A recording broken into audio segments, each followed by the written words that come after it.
Hi there, I'm Casper Wehrhahn for the Neepawa Banner Press, writer, photographer, and archivist. And today I'm your host for the Stories Behind the Stories for the October 22nd edition of the paper this week. And I'm joined today by Patterson. Kira, thank you for joining me. Thank you for hosting. It's good to see you back. You haven't been on for a while. Yes, I've been gone for quite a while, about 2 weeks, give or take.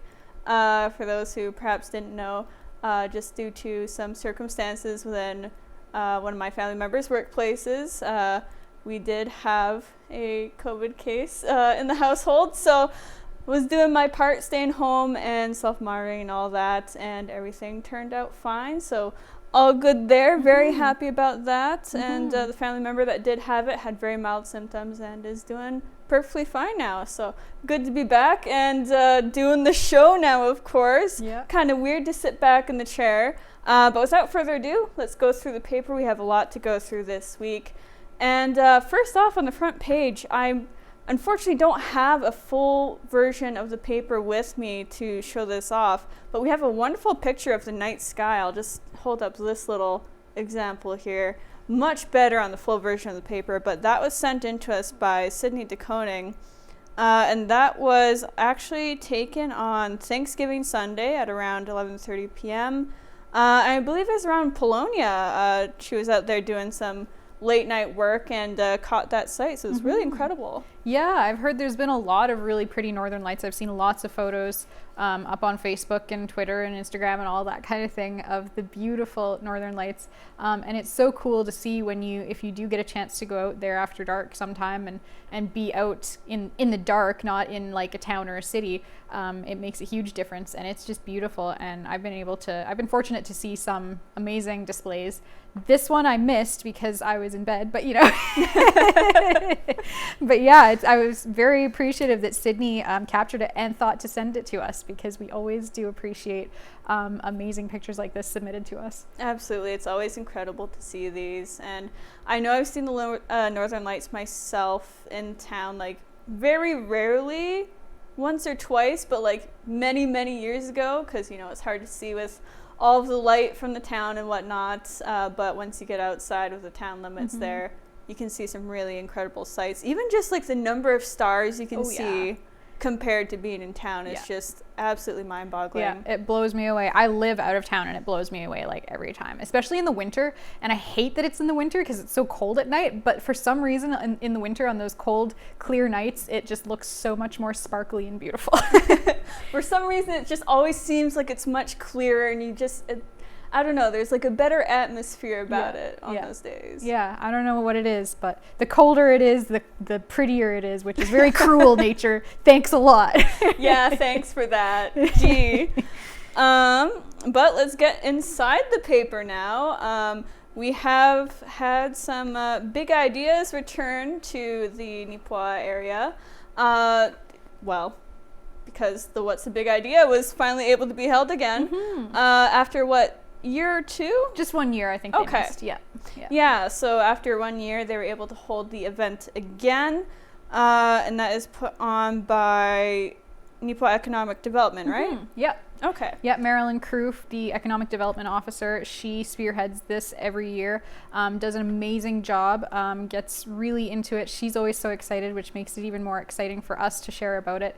And she works with other communities, other organizations and stuff to bring this all together. And it was great to be able to have it back, because I know that last year it was kind of up in the air whether it was going to happen, and then it ended up not happening, obviously, because restrictions were slowly getting tighter into the fall and cases were kind of rising. Nobody wanted to really risk that. So it was understandable being canceled last year, but it's very exciting that it was able to be back this year.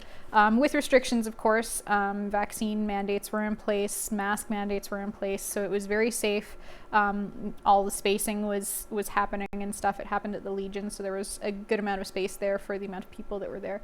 So it was great that it was there, and there were 5 entrepreneurs that pitched this year. A little bit fewer than they have had in previous years, but I think it was just kind of getting things back up and running and getting the awareness out there again after having missed a year, that it's kind of has to build up again a little bit. So 5 entrepreneurs, they all had awesome business pitches.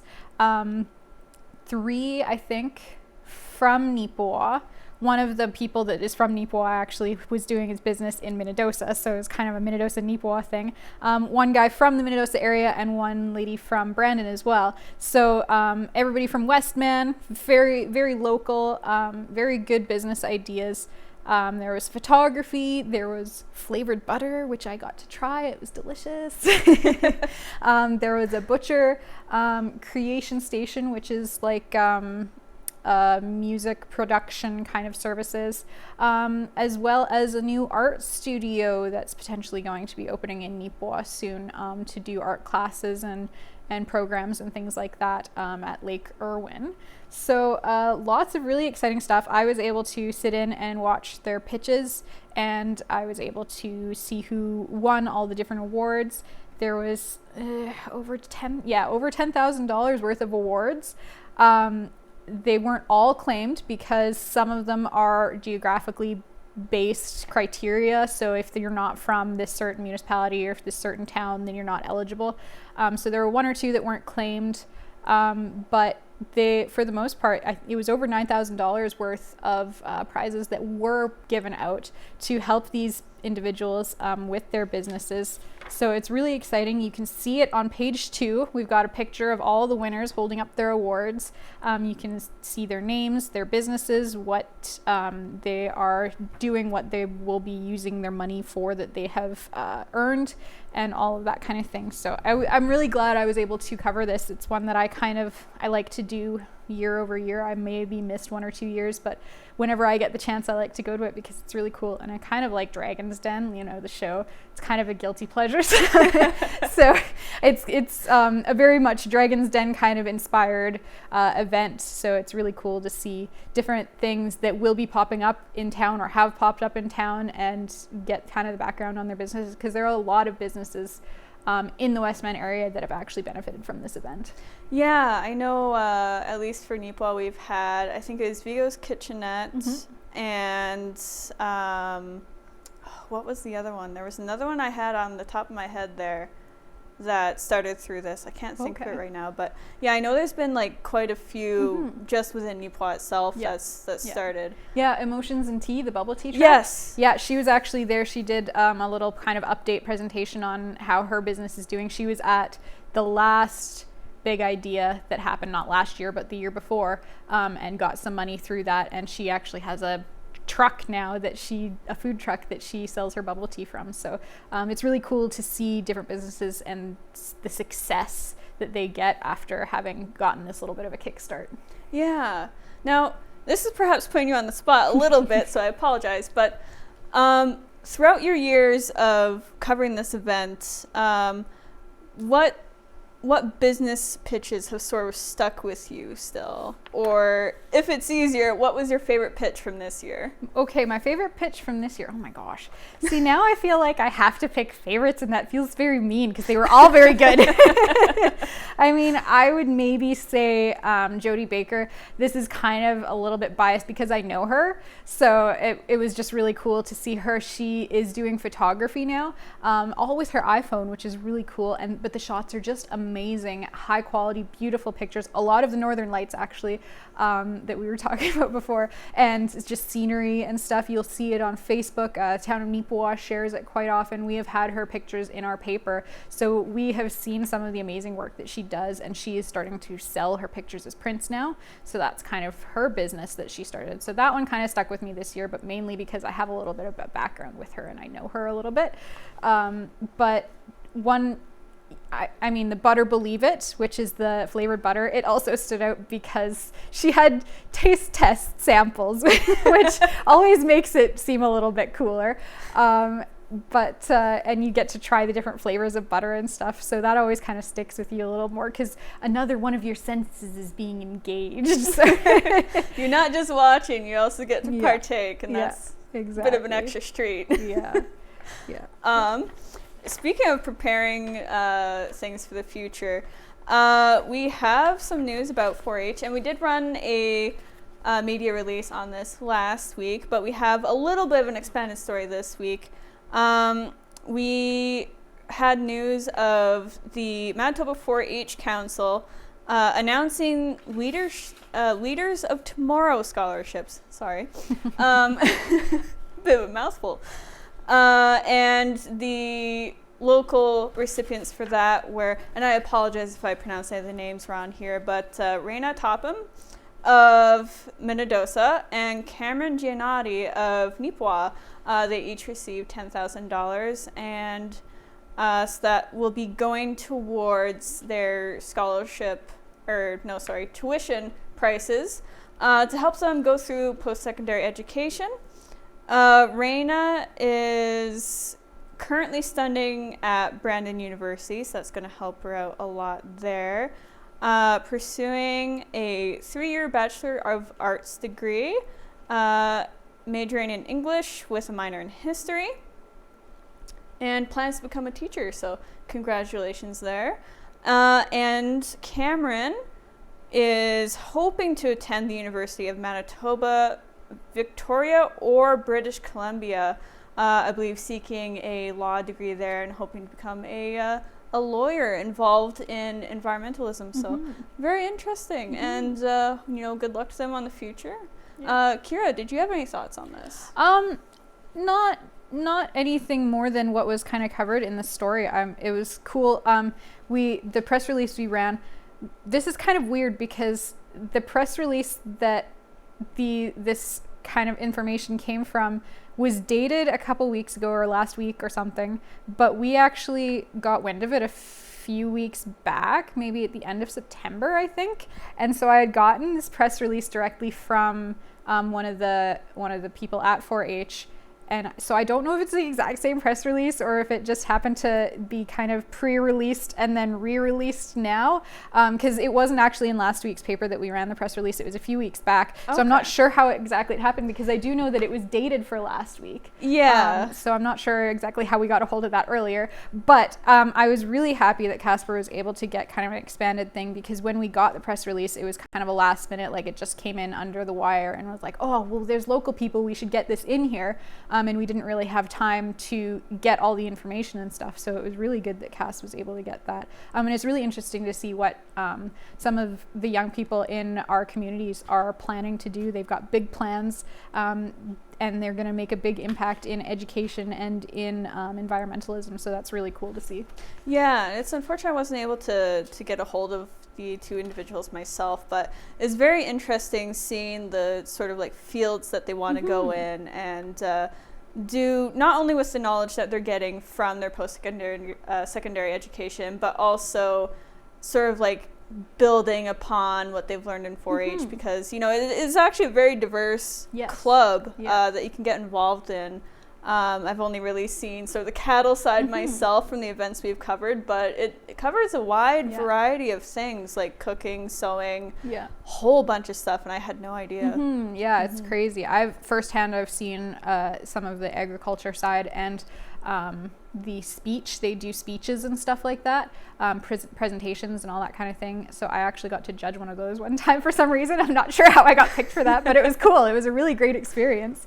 They do a lot of different things. One of the things that I think Cameron was involved in was robotics, which is crazy. I had no idea that was a 4-H thing. Me neither. Like, they've got pretty much everything. It's it so seems cool. like from the cattle to just like you said, robotics, like coding and all that stuff, and just learning how certain things impact the environment and way beyond all that. It's very incredible. Well, if I had known when I was a kid all the different things that you could do in 4-H, I probably would have joined. All I knew as a kid was the cattle thing, and I grew up on a cattle farm. I was like, why do I need to join a club to see cows? I do that all the time. So, so I never got involved, but I didn't know that there were so many different things that you could learn from it. So I kind of am like, oh man, I should have gone in 4-H. I guess we'll move on to our next story, a bit of a bittersweet one to my understanding here. We have an update on, I believe it was Dylan is the first name, Dylan Neufeld. He had learned last year that he was diagnosed with, it's called T-cell acute lymphoblastic leukemia. The full name for it is at the start of the article, but I unfortunately cannot pronounce that. It's quite long. And it is unfortunately a very rare and aggressive form of cancer. And to sort of help with the cost of travel and appointments and hotels and whatnot, a fundraiser had started to help the family out with that, because it is a difficult process just going for the treatment, but then of course the costs that accumulate as well. And that is how the fundraiser that is called I Stand with Noof was started. And even though it was started last year, it's still, to my understanding from the article here, like going really strongly. And that's just really incredible to hear, because a lot of the time with things, depending on what it is as well, I suppose, it can sort of start to lose steam after a while. Yeah. So to still see it going really strongly is kind of amazing, honestly. Yeah. And the cool thing is, it was not only the individuals, the friends of the family who started the fundraiser that are still keeping strong and getting the message out there. There's lots of different businesses and organizations that are also getting out and getting involved and still trying to keep the awareness up and keep people thinking of Dylan, and just helping to support the family, because they have had to take a lot of time off work to go with Dylan to his appointments and all of that kind of thing. So there is quite a financial burden associated with this type of thing. And it's amazing to see that the community just keeps rallying behind them, because they are a great part of the community. They have been involved in and they have lived in this community for quite a long time. So it's just great to see so much support for this young man. I believe he's in his early 20s anyway. So it's tough to see somebody that young have to go through something like this, but it's amazing to see that people are still willing to support it. Yeah, especially because I know with his condition right now, I don't remember if they were able to get rid of it previously and then it came back, but I know the leukemia part of the disease is back for him right now.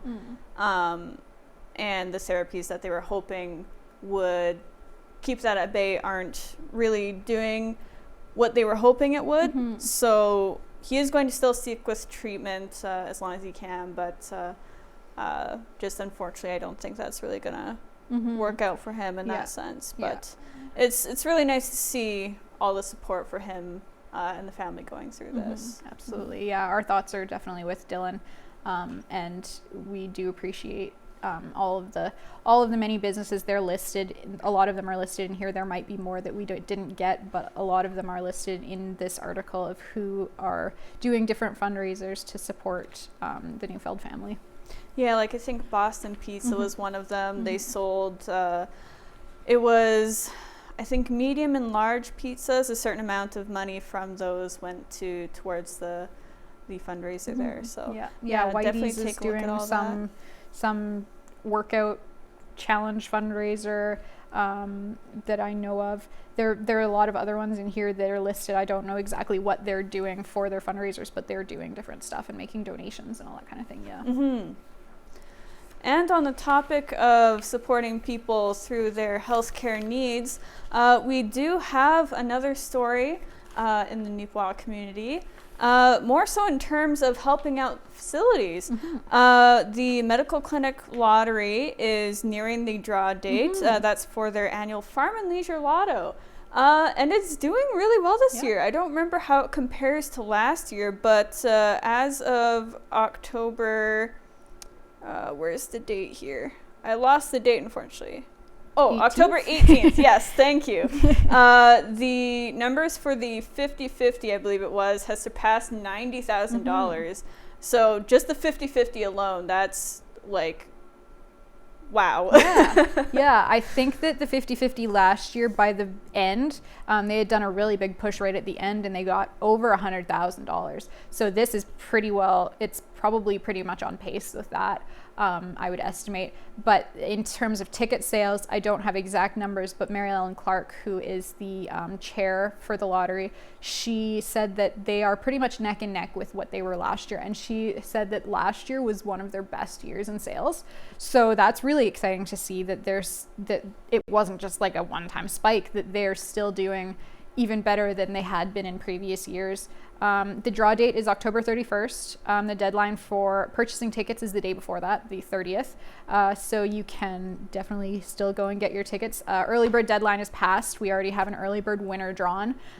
He hasn't decided whether he's going to go with the John Deere Gator or if he's going to go with the $10,000, I believe it was. So in a future edition, I don't know how soon or how much later on, but in a future edition, there will be a presentation to the winner, and we will have a picture of him getting his prize. So that's going to be really exciting to see whether he gets a big check or a big quad type thing, whatever you would classify a John Deere Gator as. I don't know. It's like a quad with a cab or some sort. I don't really know. I unfortunately don't know either. But it's a cool prize anyway. So whatever he gets, you'll be seeing that soon. And then after the final draws are done, then you'll be seeing who the winner is within the pages here too. But definitely take a look at that. You can see some details that Mary Ellen shared about what the lottery helps with. It goes towards the Beautiful Plains Community Medical Clinic.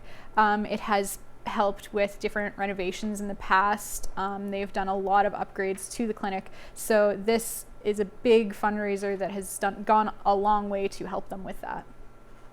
Absolutely. Yeah, definitely take a look at that. Check out the full story on that page, and support the lottery if you can. You know, it's definitely for a good cause, and it's brought a good number of upgrades to that clinic and expansions as well. So definitely go out there, give your support as much as you can. And we have some more numbers to talk about actually on page 19. That is about the Yellowhead Center's AGM. They actually made a profit of $8,957 this year.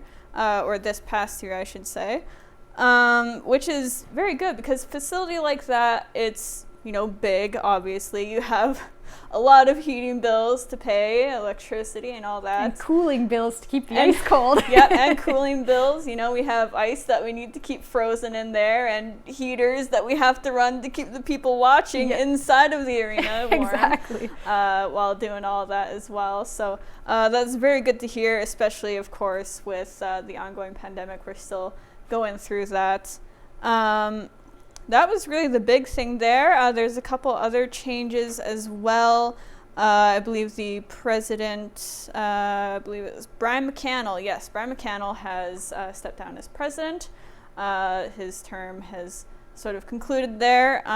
There was no president elected at the AGM. Nobody put their name forward to become the next president. So that position is currently vacant. And I think there's another vacant position as well. Secretary, yes. secretary, just secretary. I think one of those. I don't know. So yeah, a couple changes there. So be sure to take a look at the full story, get all the details. Kira, did you have anything to add on that? No, I don't think so. I think it's good that they got a profit. I think that with community-run organizations like this, it's quite often hard to do anything better than break even because you have all those bills, and obviously you're not a business per se. Well, not a private business, I suppose. So there's a lot of the different challenges behind having a community-run board and an organization like this in a community-run facility, especially a facility as expensive as a hockey rink. So yeah, it's good to see that they actually made some money this year, which is really cool, and hopefully they can do that again. Absolutely. And I believe we have quite a bit of time yet, so just going to cover another item that is on that page. We had the Neepawa Titans in the community on, again, October 18th, out in Neepawa in the area, doing some cleanup. A lot of good work from them there. Covered quite a bit of ground and picked up a lot of stray materials, garbage, recycling. I think primarily recycling, so that's always good to see. And the event was sponsored. by Recycle Manitoba. Actually, they're team partners with the Titans. So good to see them teaming up and getting this done, help the community be a little bit cleaner, a little bit nicer. And always great to see stuff like that. Good thing to see, yeah. Another event that happened in the community, we had a concert at the Roxy Theater, which I don't think, to my memory at least, has happened for some time. It's been a while, yeah. Yeah, so we had Lunch Money, local band formed by Ron Nordstrom and a few others, perform there to the benefit of the Roxy Theater. I don't think they had anything in particular, at least right now, that the funds were going to, but that is going to benefit the Roxy Theater. And of course, with them being closed as well throughout the pandemic, it's going to be a good thing. Exactly. Sure. I think that it was the first concert back since they were able to open again, so that's really exciting. First actual live performance, so that's really cool because it's been so quiet in that facility up until this month. And yeah, obviously having to be closed for so long and not be able to hold any events or movies and stuff, they hadn't had any income coming in. So a benefit concert is a really good thing for the Roxy, especially. Just a sneaky little segue in here. If you don't know, there are other ways that you can support the Roxy and NACTV. Rick Sparling, a local historian, I suppose, in air quotes. He's not, a designated historian, but he's basically, has a lot of knowledge to be basically a historian. He put together a compilation of all of his articles that he has had in the Neepawa Banner and the Neepawa Press and the Banner and Press called Neepawa Memories. I had a story in there a few weeks ago, but because we're talking about, supporting the community a little bit, his book that he had put out, the money goes towards the Roxy and the money goes towards NACTV. None of it is going back into his pocket. It's all for benefiting our local amenities. And there's about half a dozen books left. So if you haven't gotten one yet, definitely come to the Neepawa Banner and Press / NACTV office and pick up a copy, and you can help support the Roxy and NACTV. Sorry, just had to get a little plug in there. No, that's excellent. And a little bit of history right now for you as well, something that we marveled at in the office, just since we have a couple more minutes of your time. On page 8, looking back, our weekly section from the archives there that I enjoy doing up quite a bit, there was triplets on the Burton farm there, cow triplets, which is quite a rare sight. I have the numbers there stated from an article dated February 3rd, 2021, so I'm not sure if it's updated at the moment, but fairly current. It says the odds of a cow having triplets is between 10,000 and 100,000 to 1. So pretty outstanding. And I know you yourself, you said that you haven't had any triplets on the farm, but you've had a lot of twins. Yeah. For twins, it's fairly common. We get maybe a few sets a year. But yeah, triplets, as far as I know, I've never seen a pair or a set of triplets on my family's farm. But one of the cool things is, even more rare than having triplets is having them all survive. So it was cool to see the picture of the cute little baby calvies, but they're all alive and they all look pretty healthy. So that's a really neat thing too. Absolutely, very cool to see. Unfortunately, that is all the time that we have for this week for the Stories Behind the Stories. So on behalf of myself and Kira, thank you very much for joining us this week. We rely on you for keeping the paper going, since we are a free paper. So if you would like to book an ad with us, please contact us at ads@neepawabanner.com or give us a phone call at 204-476-3401. If you have news tips or photos or a story you would like to submit yourself that you've written up, please send that to news@neepawabanner.com. Thank you, and have a good day.